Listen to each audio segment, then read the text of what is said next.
You're charged with 3 cases. You're charged with terroristic threat of a family or a household member. You were charged with assault of a family member. You were charged with interference with emergency request for assistance. All 3 of those, you're facing up to a year in jail and or a $4,000 fine. Who stated that the defendant is her husband.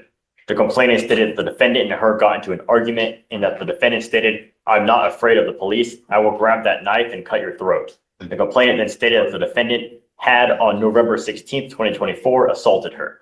The complainant stated that the defendant grabbed her by the top of her dress, causing scratch marks, and punched her in the chest, causing bruising. The complainant stated that she attempted to call 911, but the defendant ended the call. Oh, the terroristic threat was I'm going to grab a knife and cut your throat, Your Honor. Okay. Mr. Sheikh, I'm going to find that there's sufficient probable cause to go forward with your case. Do you have the ability to hire a lawyer? So this also is our attorney. Whatever money I have. I'm not going to, listen, you have the right to remain silent. Exercise that right. Anything that you say, they're going to try to use it against you to prove guilt.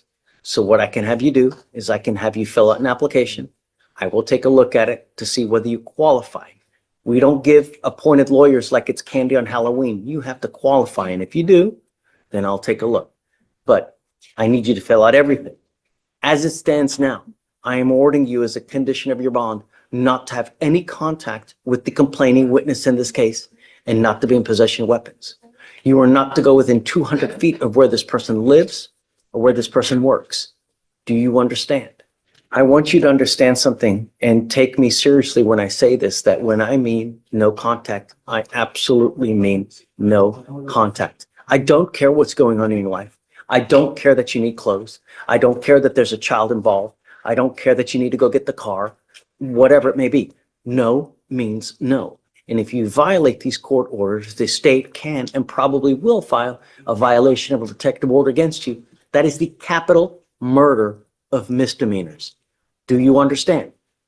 I am now entering in what's called a magistrate's order for emergency protection on the terroristic threat.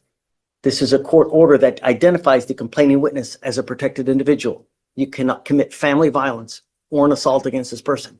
Commit an act in furtherance of an offense under section 42.072 of the Texas Penal Code, which is the stalking statute. You cannot threaten, harass, use another person to communicate a threat or harassing behavior.